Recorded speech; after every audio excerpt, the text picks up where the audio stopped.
ก็วันนี้ก็จะบรรยายสบายๆเราคุยกันแล้วว่าจริยสัจศึกษาเนี่ยก็คือแนวคิดสากลเนี่ยมันไม่ได้มีเกณฑ์ตัดสินถูกผิดชัดเจน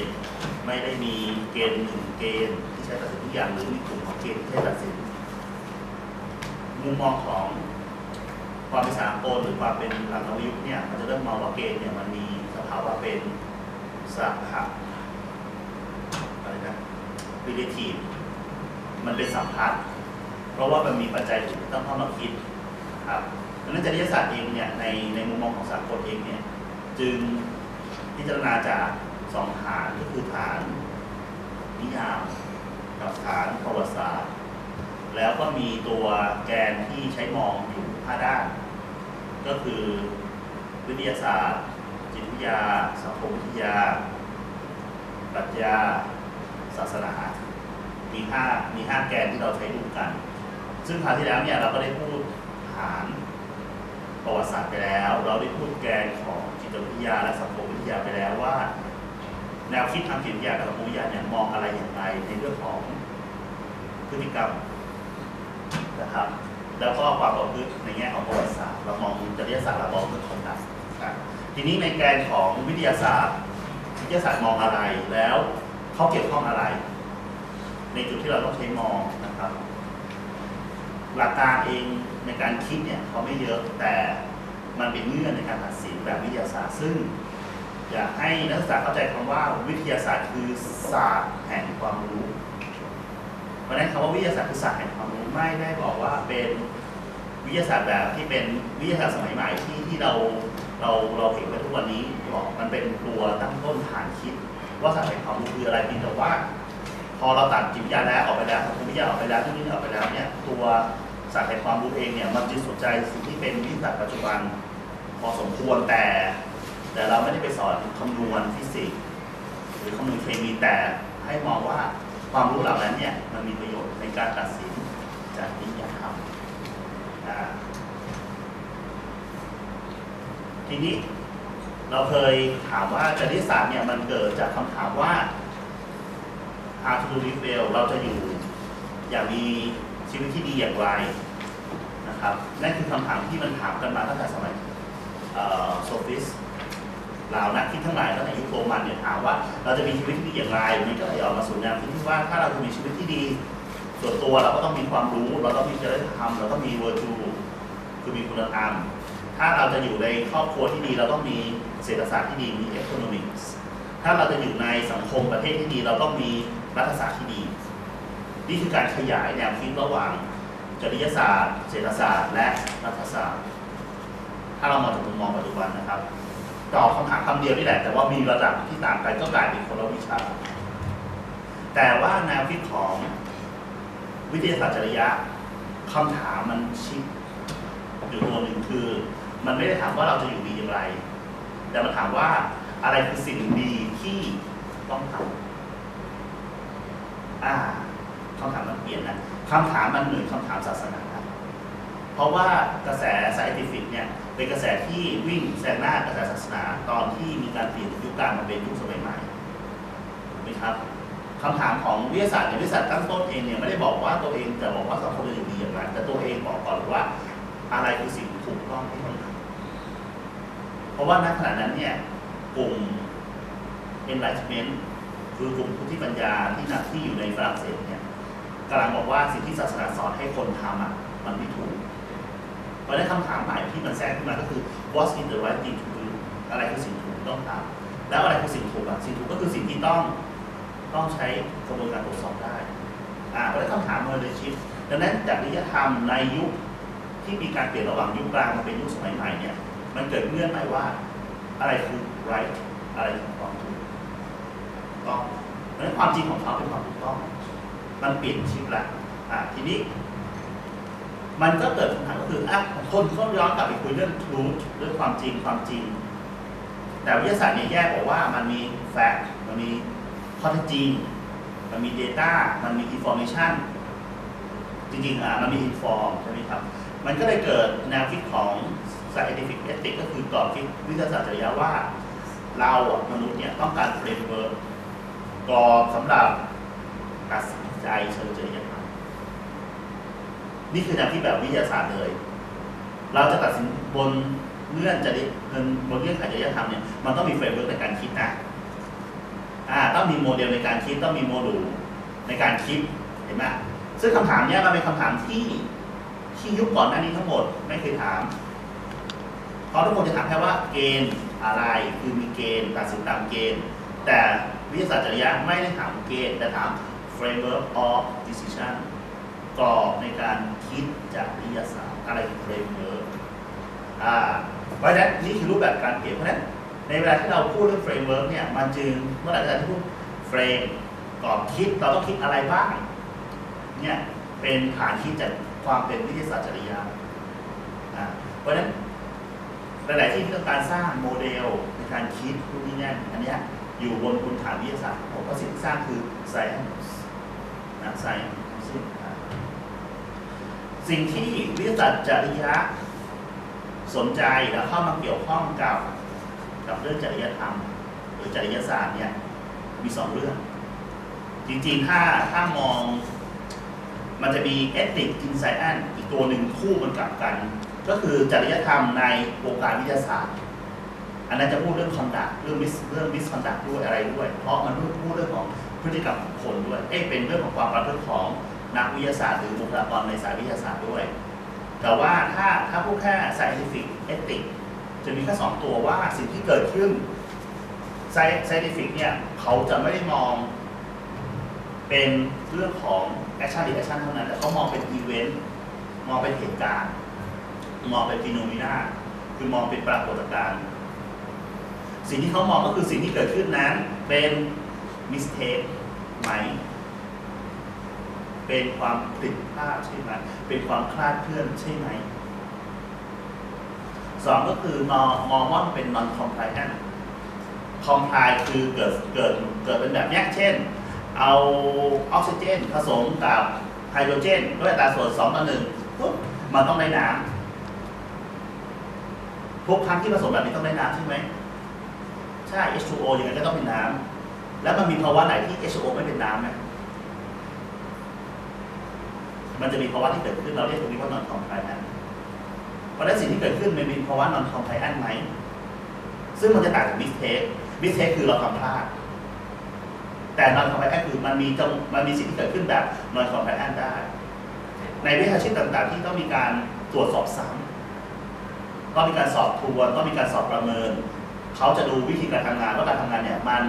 อยู่กับร่องกับรอยมี consistency คือมีความคงที่ไหมในการทำงานเมื่อไหร่ก็ตามที่มันมีความไม่คงตัวในการทำงานเขาจะบอกว่าอันนั้นเป็น non compliant เพราะฉะนั้นสิ่งที่วิทยาศาสตร์จริยะสนใจคือสิ่งที่เกิดขึ้นนั้นเป็น mistake เป็นครั้งเป็นความคลาดเคลื่อนเป็นครั้งหรือเป็น non compliant ที่เกิดขึ้นอย่างสม่ำเสมอเป็นความคลาดเคลื่อนที่เกิดขึ้นอย่างสม่ำเสมอนี่คือสิ่งที่วิทยาศาสตร์จริยะมองเราสามารถใช้เกณฑ์นี้มุมมองเนี้ยจับไปในเหตุการณ์ต่างๆที่เราต้องการตัดสินใจเชิงจริยศาสตร์ได้นี่คือมุมของเขาส่วนมองทีนี้วิทยาศาสตร์จริยะยอมรับอะไรที่เป็นจริยธรรมกลางๆไหมคำตอบคือวิทยาศาสตร์จริยะมองอะไรที่เป็นเงื่อนจริยธรรมกลางๆเนี่ยมองอยู่เพราะชาวบ้านเขาก็มองกันเขาก็ไม่ได้มีสิทธิ์ที่จะมองและเขาก็ใช้ซึ่งแนวคิดที่ใช้เนี่ยมันก็อยู่ในแนวคิดเรื่องไบโอเอติกก็คือจริยศาสตร์สิ่งมีชีวิตว่าเรื่องของคนพืชสัตว์ทั้งหมดเขาก็มองเรื่องนี้อยู่มันจะมีจริยศาสตร์กลางๆที่ทุกวงการที่วิทยาศาสตร์จริยะบอกว่าทุกวงการใช้แล้วเขาก็รับว่าใช้ได้1คือลดharm do not harm ก็คืออย่าทำให้เกิดอันตรายกับตัวเองหรือคนอื่นใช่ไหมทุกวงการทุกจริยศาสตร์ทุกมุมทุกขาทุกเสาทุกหมด help other and yourself ช่วยคนอื่นและช่วยตัวเองนะพูดเหมือนกันนะวิทยาศาสตร์ก็พูด respect truth เชื่อความจริงอย่าโกหกอย่าชีทอย่า deceive คืออย่าโกหกอย่าโกหกกันลายกับชีทเนี่ยมันก็จะต่างกันนิดนึงถูกไหมแล้วก็ deceive ก็คือการปกปิดไว้หน่อยมี faithful ก็คือให้รักษาสัญญาและรักษาข้อตกลงแปลว่าเจรจาอะไรให้ตกลงกันเนี่ยให้มันรักษาสัญญาด้วยแล้วก็มีแฟร์ คือทำให้มันยุติธรรมวิชาจริยะก็พูดเรื่องพวกนี้แหละแล้วก็มองว่าสิ่งที่นักวิทยาศาสตร์หรือนักวิชาชีพหรือนักวิชาการทั้งหลายแหละต้องกระทำจริยศาสตร์เนี่ยประกอบไปด้วย5ตัวนี้เป็นพื้นฐานเหมือนกันเพราะฉะนั้นเวลาที่เขาดูอีเวนต์ที่เกิดขึ้นเขาดูว่ามีเหล่านี้ไหมเช่นเดียวกันฟังดูเหมือนจะจบแล้วนะแต่สิ่งที่วิทยาศาสตร์จริยะถามคือสรรพสิ่งที่เกิดขึ้นเนี่ยมันมี choice มันมีทางเลือกของมันเราจะ justify choice ยังไงนี่คือสิ่งซึ่งปรัชญาจริยะจิตวิทยาจริยะสังคมจริยะไม่พูดเพราะเขาเสนอ choice เสาอื่นๆเนี่ยเป็นผู้เสนอว่ามีแนวคิดของคนนี้ว่าอย่างนี้มีแนวคิดของคนนี้ว่าอย่างนี้มีกรอบคิดของลัทธิปรัชญาอย่างนี้เสนอว่าอย่างนี้เราจะใช้ใจตัดสินใจเกณฑ์ไหนเลือกเอาถูกไหมเลือกเอาคือเรา choose the choice เราใช้เป็นเหตุผลในการปฏิบัติที่จะเป็นคอนดักของเราแต่วิทยาศาสตร์จริยะถามว่าแล้วฉันจะ justify มันยังไงเพราะคำถามตั้งต้นของวิทยาศาสตร์จริยะคือ what the right thing อะไรคือสิ่งถูกที่จะทำมันก็ต้องถามว่าเราจะ justify มันอย่างไรนะสองก็คือ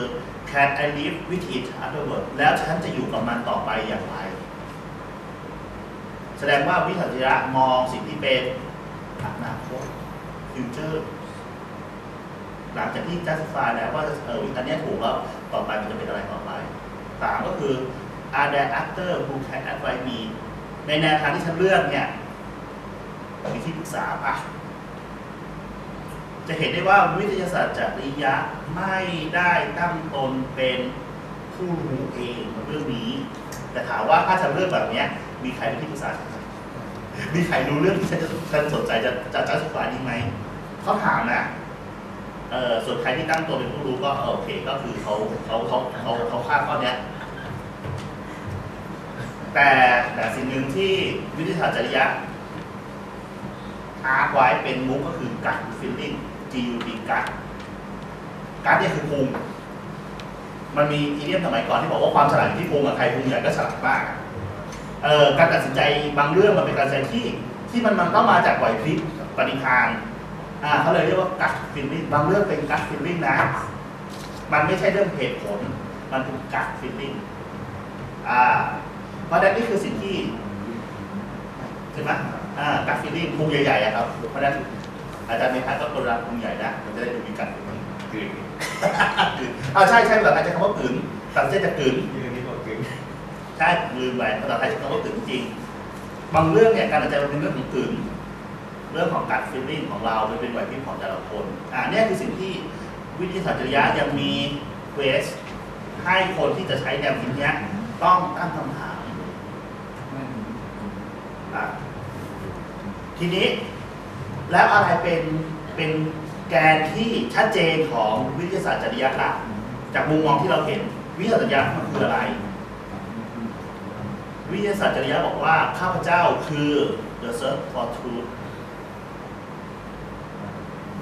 นิยามของเขาวิทยาศาสตร์จริยะไม่ได้บอกว่าตัวเองเป็น truth เขาเป็น the search of truth the search for truth ก็คือการค้นหาเพื่อความจริงเพราะฉะนั้นตัวเขาเองเป็น methodology เป็นวิธีวิทยาซึ่งแนวคิดของเขาคือเขาต้องการที่จะได้ความรู้ซึ่งเป็น objective คือเป็นรูปธรรมเกี่ยวข้องกับ nature คือธรรมชาติที nature ของเขาคืออะไรในมุมมองของ nature ของเขาก็คือมีฟิสิกส์เคมีชีววิทยาและคณิตศาสตร์มี4ตัว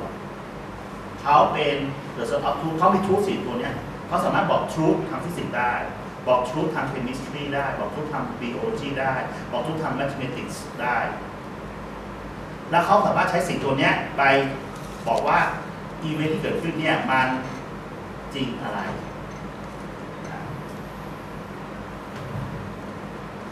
แล้ววิทยาศาสตร์จริยะทำอะไรตัวเขาเองนี่เขาบอกว่าเขาเป็น serving society need หน้าที่ของเขาคือเขาตอบสนองความต้องการของสังคมและ improving people life people live คือคนจะอยู่ในสังคมได้อย่างมี improve ดีขึ้นปรับปรุงเขาจะต้องปรับปรุงนะ ไม่ได้เพิ่มไม่ได้แอดเดอร์ตรงจุดนี้เป็นจุดที่อ่านมาหลายเปเปอร์แล้วภาษาอังกฤษจะใช้คำค่อนข้างตรงกันแต่ภาษาไทยจะชอบใช้คำว่าเพิ่ม improve มันไม่ได้แปลว่าเพิ่มมันก็จะเกิดปัญหาว่าแนวคิดของวิทยาศาสตร์คือเขาจะ improve people live ทำให้คนมีชีวิตอยู่แบบ improving คือดีขึ้นอย่างไรเพราะฉะนั้นแนวคิดของวิทยาศาสตร์จริยะคือเวลามองอีเวนต์นั้นต้องเป็นส่วนอะไรที่มัน improving ได้improve นะเก่งจังนี้ make up the people with human needs and desires ทำให้คนเนี่ยเป็นมนุษย์ที่มันมีความต้องการกับ desire ความต้องการอยาก desire จะมีความอยากวิทยาศาสตร์มันตอบสนองจุดนี้เพราะฉะนั้นคำถามคือตอนนี้มนุษย์อะไรต้องการอะไรนิดอะไร desire อะไรวิทยาศาสตร์มันจะเซิร์ฟให้มันเซิร์ฟอะไรตัวมันบอกแล้วว่าตัวมันเป็น search for truth แต่มันจะเซิร์ฟ people need ได้เพราะฉะนั้นแปลว่าอะไรแปลว่ามันไม่ได้บอกว่ามันจะหาข้าวให้เรากินวิทยาศาสตร์ไม่ได้จะหาบ้านให้เราอยู่แต่มันเซิร์ฟทรูธมาก่อนแล้วทรูธตรงนั้นถึงจะมาส่งของแบบนี้ให้เราทีเช่นถ้าจะสร้างบ้านแบบวิทยาศาสตร์ก็ต้องเป็นบ้านที่มั่นคงแข็งแรงไม่ถล่มเวลาแผ่นดินไหวกี่ลิตรมันต้องมีคีย์ถูกไหมและอันนี้คือมีทรูธเราไปเซิร์ฟนี้อีกทีนึงแล้วตัววิทยาศาสตร์จริยะเนี่ยไม่ได้ตายตัวสิ่งที่ต้องเข้าใจคือวิทยาศาสตร์ไม่ได้ตายตัวเพราะไซแอนไม่ได้ตายตัวไซแอนบอกว่าตัวเองเนี่ยอินโวเกี่ยวข้องอยู่กับเทรนนิ่งสแตนดาร์ดแคเรียเป็นอาชีพเรสเปคคือการเคารพกันและพิเวเลตมีระดับของการให้แสดงว่าอะไรแสดงว่าวิทยาศาสตร์จริยะมีมุมมองที่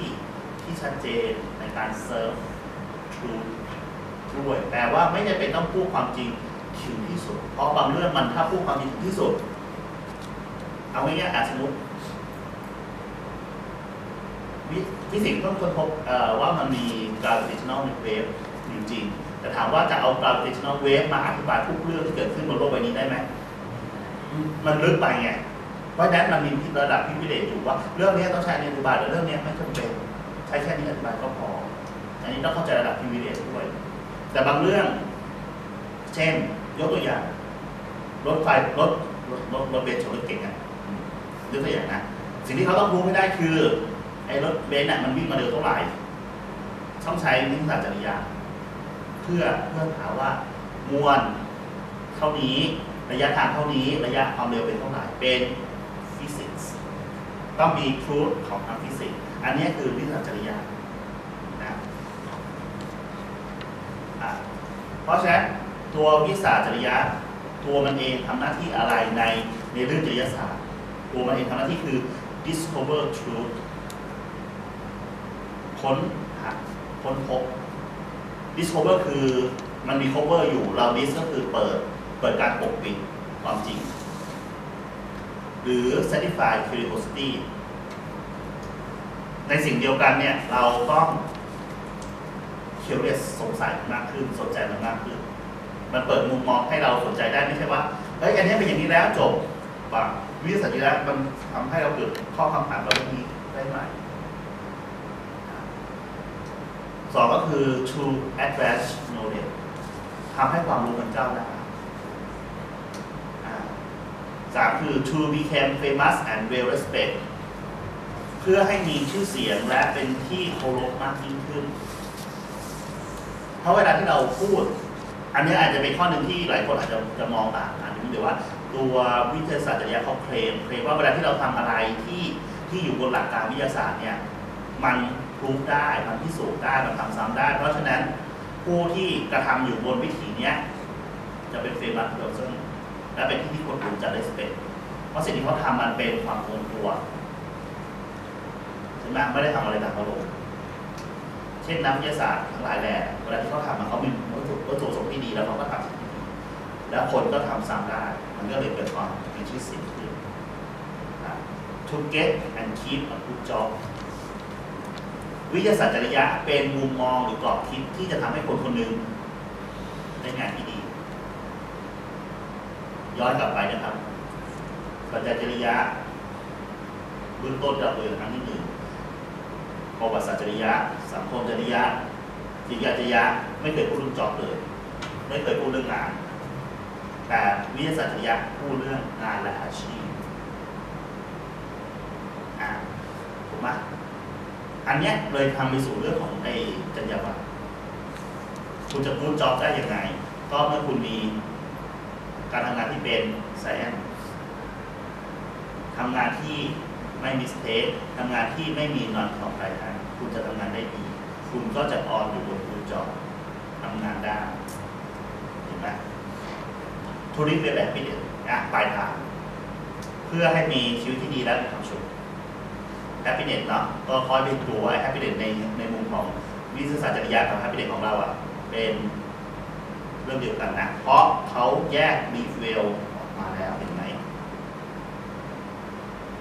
เขาแยกรีเวลแบบแฮปปี้เน็ตออกจากกันเพราะฉะนั้นรีเวลคือการมีชีวิตที่มีความที่มีคุณภาพชีวิตที่ดีแบบดำรงชีวิตเนี่ยวิทยาศาสตร์จริยะเขียนแล้วว่าเป็นรีเวลใช้คำนี้ว่ารีเวลแล้วแฮปปี้เน็ตแยกออกมาเพราะฉะนั้นความสุขของแฮปปี้เน็ตจึงใกล้กับความสุขแบบปรัชญาที่พูดกันไม่ใช่เป็นความสุขทางร่างกายเพราะความร่างกายเขาใช้รีวิวไปแล้วเห็นไหมประโยคของวิทยาศาสตร์จริยะที่พูดออกมาเนี่ย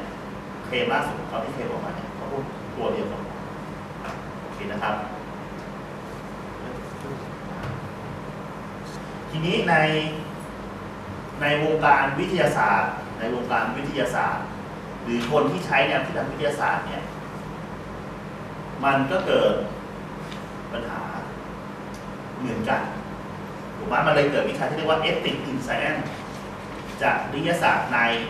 วิทยาศาสตร์ในการที่เราจะค้นหาความจริง truth เนี่ยมันก็มีข้อเกี่ยวข้องกับว่าฟันเดอร์เป็นใครฟันเดอร์อยากได้อะไรเช่นนิติวิทยาศาสตร์ต้องค้นหาความจริงเกี่ยวข้องกับคดีฟันเดอร์เป็นใครเมื่อก่อนนิติวิทยาศาสตร์ไม่ได้สังกัดกระทรวงยุติธรรมเป็นสังกัดตำรวจใช่ไหมครับฟันเดอร์เป็นตำรวจเพราะนั้นค้นได้เท่าไหร่ก็ต้องตามนโยบายของตำรวจเขาถึงได้พยายามย้ายอีกตัวยุติธรรมก็ต่างกันเนี่ยเพราะนั้นความจริงที่ทรูที่เขาจะเซิร์ชฟอร์เนี่ยมันขึ้นอยู่กับฟันเดอร์ใครให้ตามด้วยเพราะฉะนั้นมันก็เลยเกิดปัญหาว่าเขาทำมันออกมาไม่จริงได้ตามฟันเดอร์ไหมหรือว่าอย่างในวงการวิทยาศาสตร์ที่มีการทดลองค้นพบต่างๆที่ทุกวันนี้เขาเริ่มออกมา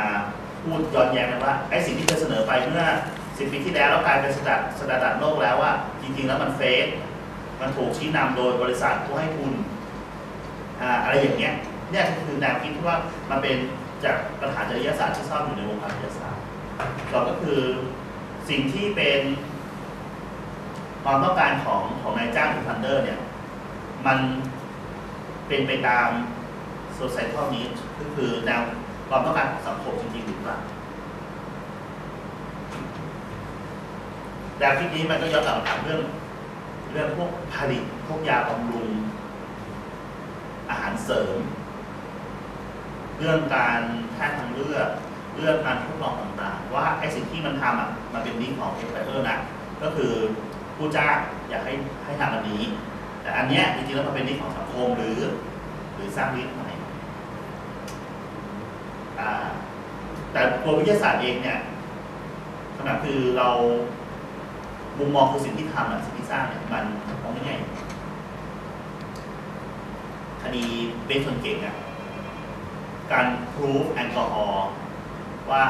คนทำหรือมีแอลกอฮอล์ในเลือดหรือเปล่าการพิสูจน์ว่าจะมีหรือไม่มีเนี่ยใครควรจะให้พิสูจน์สุดท้ายตอนนี้นะสังคมอยากให้พิสูจน์ว่าไอ้คนขับออกมาหรือเปล่าถูกปะแต่เอฟเออนี้บอกว่าไม่ต้องก็ได้เพราะกฎหมายมันสามารถดีเทคว่าให้เมาไปเลยก็ได้ดีไหมเพราะนั้นเนี่ยมันมีความต้องการของตัวที่ไม่ตรงกันเพราะนั้นจริยศาสตร์มันก็ในมุมมองของวิทยาศาสตร์จริยะก็คือต้องมองว่าไอ้เรื่องที่ทำเนี่ยมันไม่ใช่ว่า ทุกเคสต้องทำอันนี้หมด100%มันมีความไม่ทำอยู่แต่ความไม่ทำเนี้ย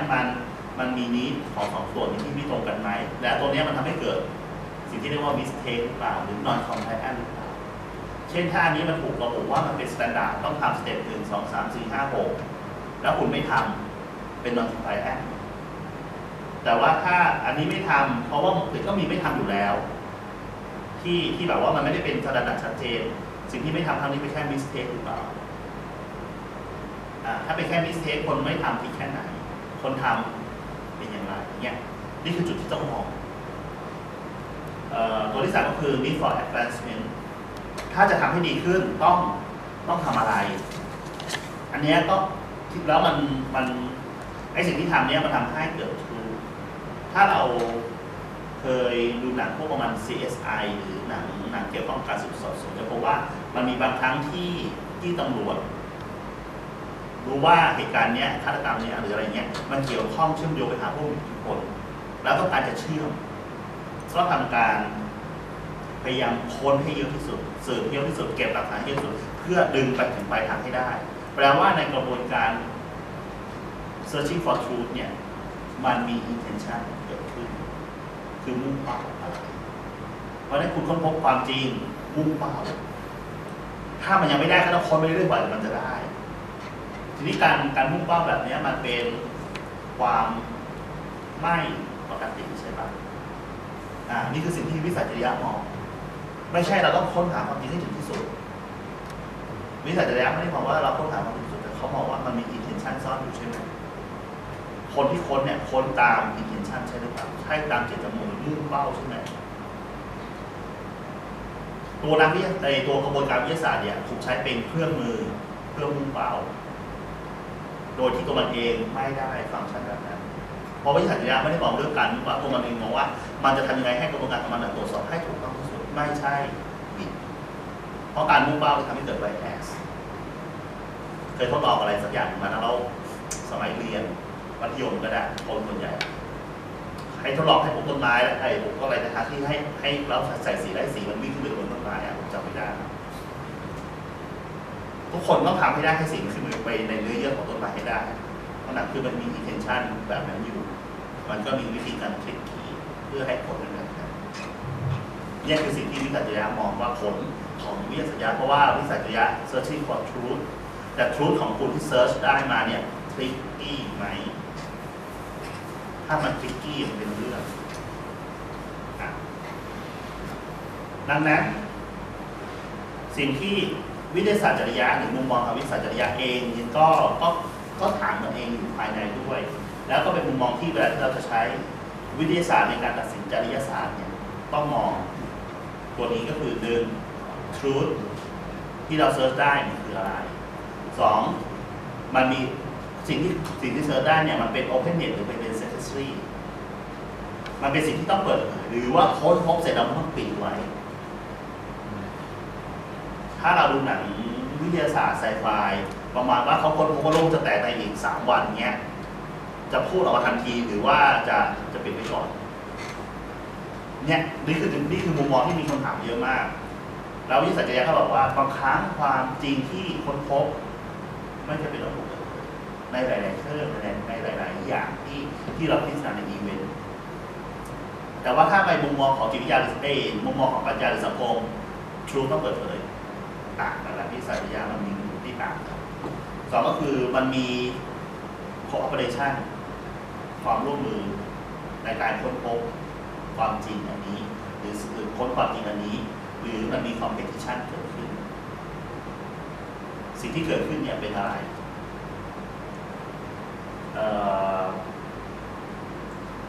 ยกตัวอย่างในตอนนี้ในโลกออนไลน์จะมี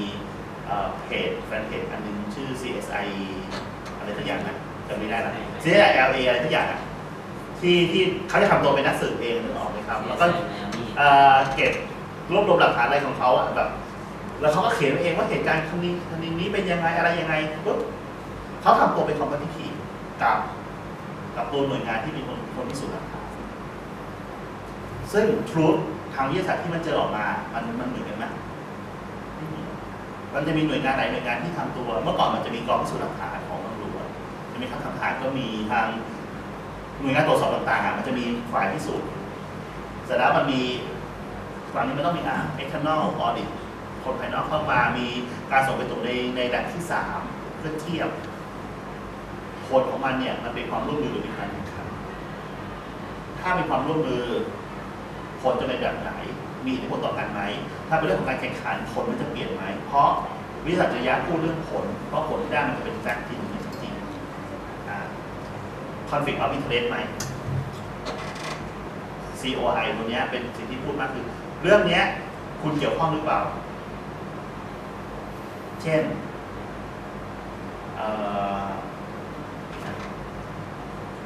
จำคดีไม่ได้ที่ผู้หญิงกบอยู่องค์กรไหนที่เขาขออนุญาตไปสัมมนาเนี่ยจริงๆแล้วเป็นทอดกฐินได้ทอดผ้าป่าเนี่ยเขาเรียกมีความผิดพลาดทะเลถูกปะแต่ตัวเองอยู่หน่วยงานตรวจสอบเงินสตงใช่ตัวเองอยู่หน่วยงานสตงคือตรวจสอบเงินอยู่แล้วแต่ตัวเองทำแบบนี้แล้วคำถามคือพอตัวเองทำผิดใครจะเป็นคนตรวจสอบตัวเอง COI นะใช่ปะมันเป็น COI อันนี้ต้องเพราะฉะนั้นแนวคิดของวิทยาศาสตร์จริยะคืออย่างเช่นถ้าสมมติตำรวจพื้นที่ที่ทำผิดจะให้ตำรวจในพื้นที่เดียวกันหรืออยู่ในภาคเดียวกันเป็นผู้ตรวจสอบไม่ได้ต้องเอาตำรวจจากที่อื่นมาตรวจสอบเพราะมันมี COI เกิดขึ้นแต่ตำรวจในพื้นที่เดียวกันใช่ไหมครับอย่างเช่นคดีเบนจนเก่งเนี่ยเรายกตัวอย่างง่ายๆพอเขาเชื่อว่าตำรวจในพื้นที่มีปัญหาเขาก็เอาตำรวจจากนครบาลจากส่วนกลางเข้ามาตรวจสอบเขาไม่ให้ตำรวจในภาคเดียวกันมาตรวจสอบและเพราะว่าเขามองว่าถ้าเป็นตำรวจที่อยู่ในภาคเดียวกันเนี่ยมี COI เกิดขึ้นได้เขาก็เอาตำรวจอื่นมาตรวจอันนี้คือแนวคิดที่เวลาตั้งหน่วยงานตรวจสอบหน่วยงานตรวจสอบถึงต้องเป็นหน่วยงานที่เอกเทศแยกจากบ้านเขาเพราะไม่งั้นคุณมันจะมี COI เกิดขึ้นได้เสมอแล้วมันก็มี conflict of commitment ความขัดแย้งในเรื่องของภาระผูกพันเช่นทุกวันนี้เอาง่ายๆมุมมองก็คือในกระบวนการตรวจสอบที่เราต้องการหาว่าสิ่งที่เกิดขึ้นนั้นเป็น mistake หรือเป็น compliance เวลาเราค้นพบอยากจะตรวจสอบเรื่องการทุจริตเราก็ไปตรวจระบบบัญชีใช่ไหมการเบิกจ่ายนู่นนี่นั่นการจัดการดูเอกสารต่างๆเสร็จองค์กรที่หนึ่งตรวจสอบได้แล้วว่ามีnon compliance คือความไม่คงตัวเกิดขึ้นมีความคลาดเคลื่อนเกิดขึ้นปั๊บรายรีพอร์ตออกมาว่าผิดว่าไม่ตรงตัวหน่วยงานนั้นนะต้องเป็นผู้รับผิดชอบเองหรือใครเป็นผู้รับผิดชอบระบบบ้านเราก็ดีมากครับถ้าพอปราบปรามทุจริตในวงการราชการมาว่าผิดก็ต้องส่งเรื่องไปฟ้องศาลอีกทีใช่ไหมครับแล้วพอศาลตัดสินว่าผิดไอ้คนที่ทำผิดเกษียณอายุไปแล้วแยกตามไปรับผิดไหมอันนี้เขาเรียกว่า conflict of commitment คือเรื่องมันล่าช้าจนกระทั่งผู้รับผิดมันไม่ต้องรับผิดแล้วหรือเปล่าใช่ไหมอันนี้เขามองว่ามันเป็นวิทยาศาสตร์จริยะนะคือกระบวนการเองเนี่ยมันมีเฟรมเวิร์กที่ไม่เคลียร์วิทยาศาสตร์จริยะมองแบบนี้ถูกไหมเพราะว่าสังคมไม่ได้พูดแบบนี้สังคมพูดแต่ว่าคนทำผิดรับผิดหรือเปล่าที่เรายกตัวอย่างแต่วิทยาศาสตร์จริยะจะมองเฟรมเวิร์กที่ว่ามันไปแบบไหนซึ่งเฟรมเวิร์กแบบนี้ต้องชัดถ้าไม่ชัดมันจะเขียนกฎหมายไม่ได้จะเขียนระเบียบวิธีปฏิบัติที่มันไม่ใช่นี่คือมุมมองแบบวิทยาศาสตร์จริยะเฟรมเวิร์กต้องดีโมเดลต้องดีโมดูลต้องดีทีนี้คีย์สำคัญในการคิดเรื่องจริยศาสตร์ทางวิทยาศาสตร์จริยะก็คือ they should make a faithful estimation of the error that remain วิทยาศาสตร์จริยะไม่ได้มองหาว่าอะไรถูกหรือผิดโดยตัว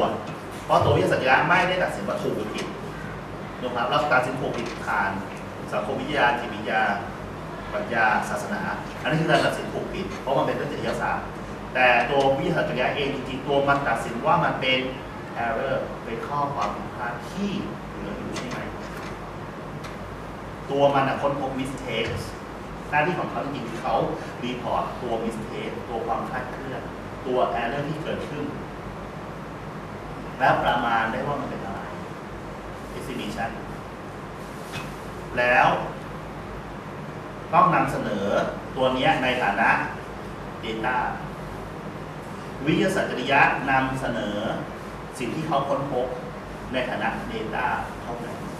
ตัววิทยาศาสตร์จริยะไม่ได้ทำหน้าที่ตัดสินถูกผิดเข้าใจไหมครับ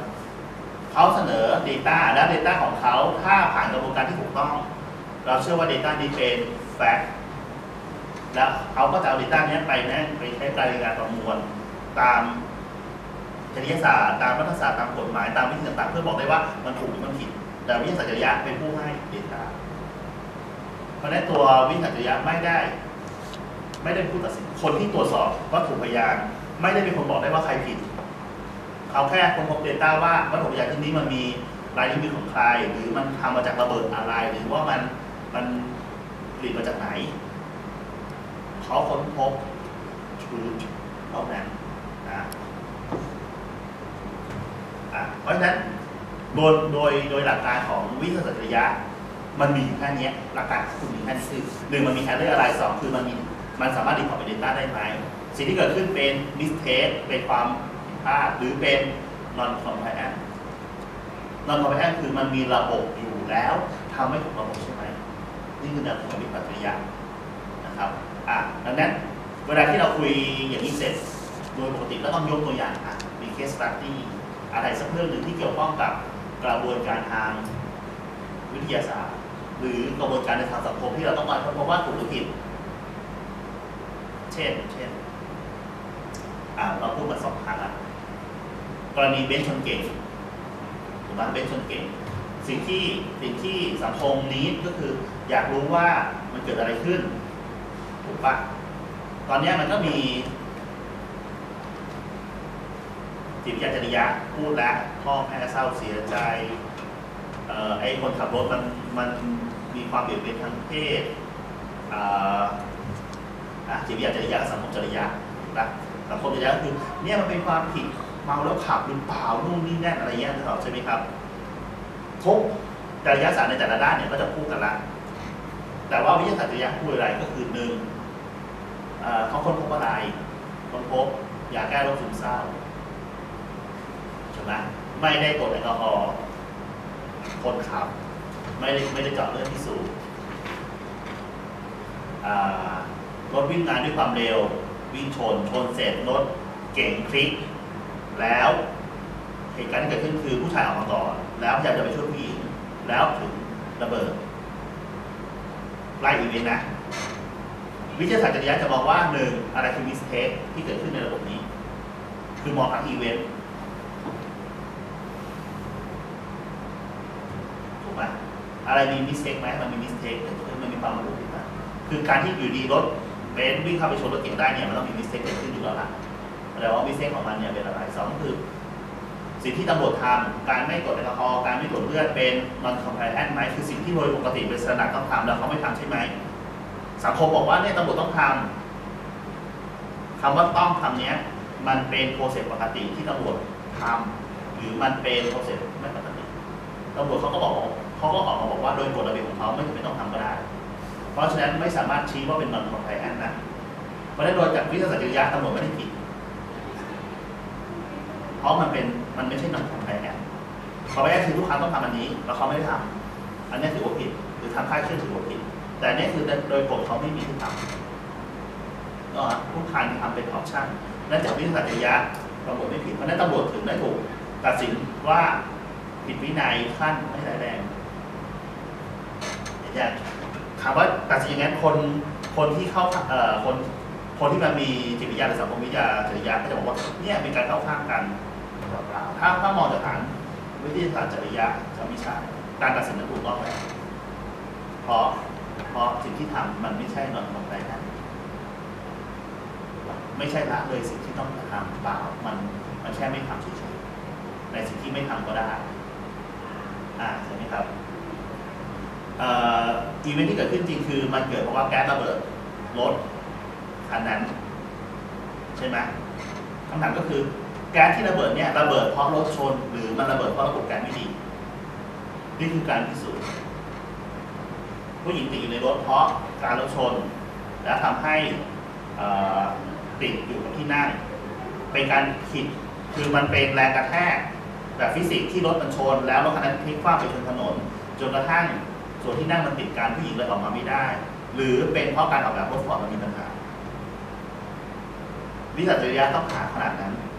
เพราะเราเคยได้ยินใช่ไหมครับว่ารถฟอร์ดรถโตโยต้ารถอะไรเงี้ยเรียกคือรถเป็นหมื่นคันเพราะระบบนั้นมีปัญหาระบบนี้มีปัญหาระบบเบรกมีปัญหาระบบABS มีปัญหาเรียกรถคือเป็นหมื่นคันเพราะดีไซน์มีปัญหาถามว่าอยู่ดีเขาจะไปค้นพบไหมว่ารถคันนี้มีดีไซน์มีปัญหา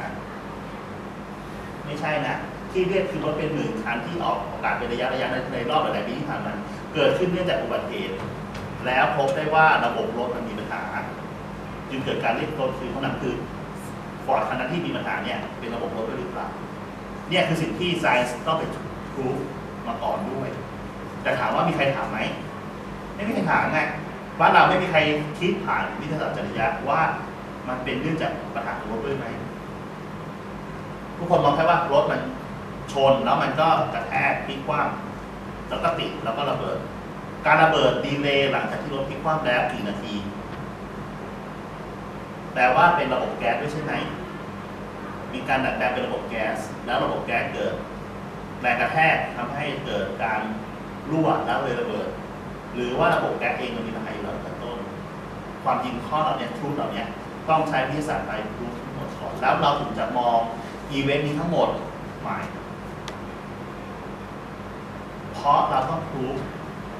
ความจริงบนเหตุการณ์นั้นให้ได้นี่คือแนวคิดของวิทยาศาสตร์จริยะทั้งหมดต้องเป็นเฟรมเวิร์คเพื่อให้เกิดโมเดลในการตัดสินใจที่ชัดไม่ใช่สังคมจริยะสังคมจริยะคือสังคมคิดอะไรปั๊บสิ่งแรกที่ข่าวที่ออกมาคือสังคมออกมาว่าหนึ่งเมาแล้วขับถ้าเมาแล้วขับสังคมจะดีไฟน์ไปอย่างหนึ่งป่ะแต่พอบอกว่าเจอยาโรคซึมเศร้าสังคมเริ่มแบบมีการให้อยู่ดีมีเจอยาโรคซึมเศร้ายาโรคซึมเศร้าจะทำให้เกิดอะไรต้องคิดในแง่ไบโอโลจีนะความจริงต้องพิสูจน์ว่าถ้าคนนี้ไปตรวจเลือดซึ่งตอนนี้เขาได้ยอมให้ตรวจเลือดแล้วป่ะในเลือดมีผลของยาโรคซึมเศร้าอยู่ไหมยาแก้โรคซึมเศร้าเนี่ยมันมีผลเพราะมันต้องกินทุกวันทุก24 ชั่วโมงมันต้องมียาอยู่ในเลือดยาโรคซึมเศร้ามีผลอะไรมีผลทำให้ง่วงนอนอยู่แล้ว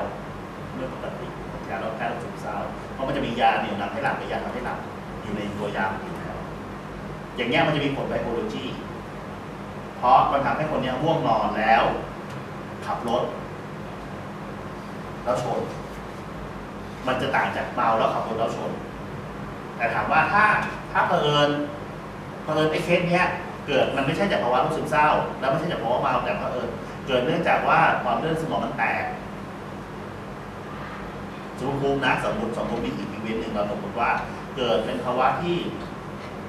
อยู่ดีเส้นเลือดในสมองก็แตกแล้วเขาก็หมดสติแล้วรถเขาไปชนถามว่าเขาผิดไหม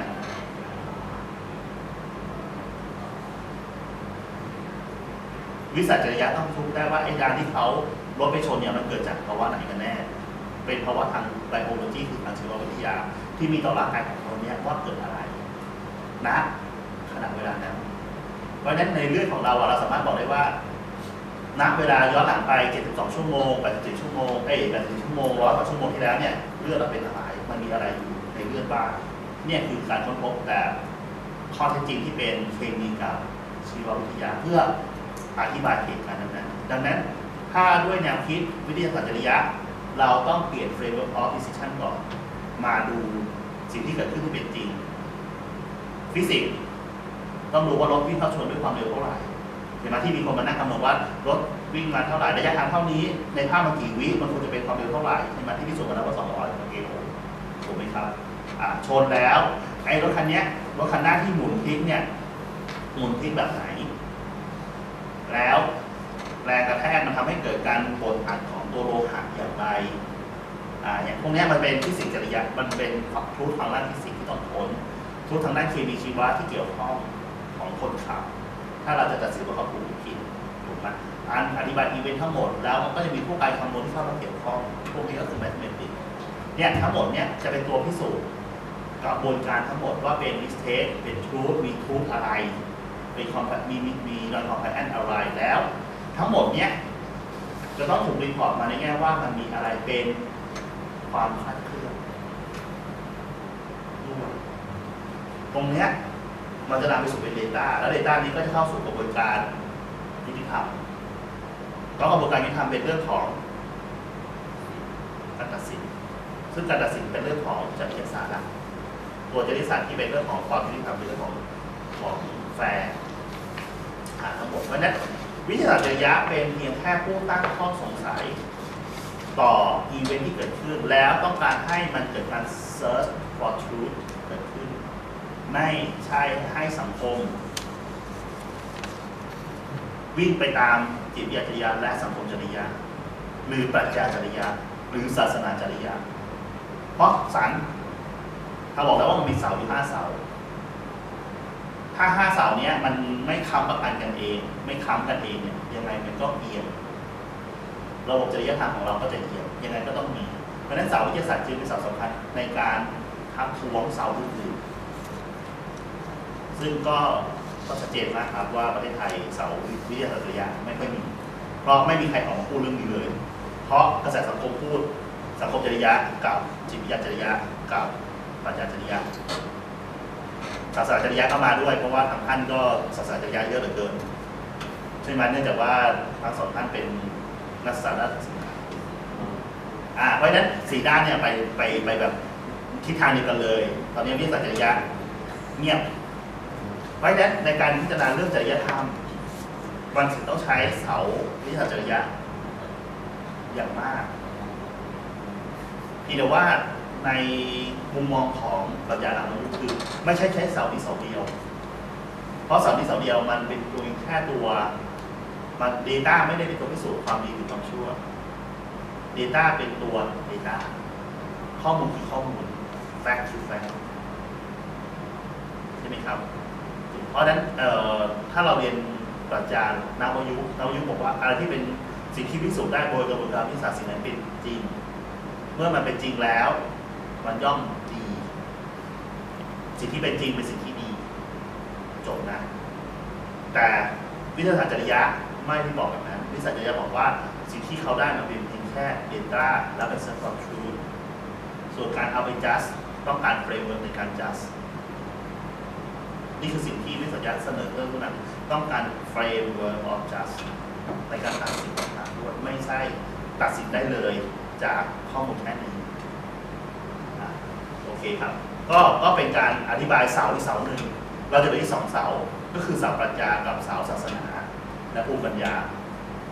ทีนี้เสาปรัชญาเองเนี่ยได้อินโทรไปแล้วตั้งแต่ครั้งแรกว่าในวงการปรัชญาคุยอะไรกันเรื่องจริยศาสตร์เพราะฉะนั้นถ้าเราจะลงไปในดีเทลของปรัชญาจริยะอีกทีหนึ่งก็เท่ากับว่าเราไปอธิบายกระบวนทัศน์กับแนวคิดทางด้านปรัชญาทั้งหมดก็คิดว่าข้างหน้าอาจจะสรุปซ้ำๆให้ตามแนวคิดของทางสุสานทาเราว่าเรามองปรัชญาอะไรเราใช้อะไรคิดใช้เครื่องมืออะไรก็อย่างที่เรารู้กันเครื่องมือของเราก็คือนะครับหรือว่าเราลองมองแล้วถัดไปอีกครั้งหนึ่งก็จะพูดเรื่องศาสนาจริยะทั้งหมดก็จะเลคเชอร์ของจริยศาสตร์จริยพวกนี้แล้วหลังจากนั้นเราก็จะเข้าสู่คลาสเซมินาไปเรื่อยๆที่เริ่มคุยหยิบอีเวนต์ปัญหามาคุยนะครับก็วันนี้ก็จบตรงนี้ครับ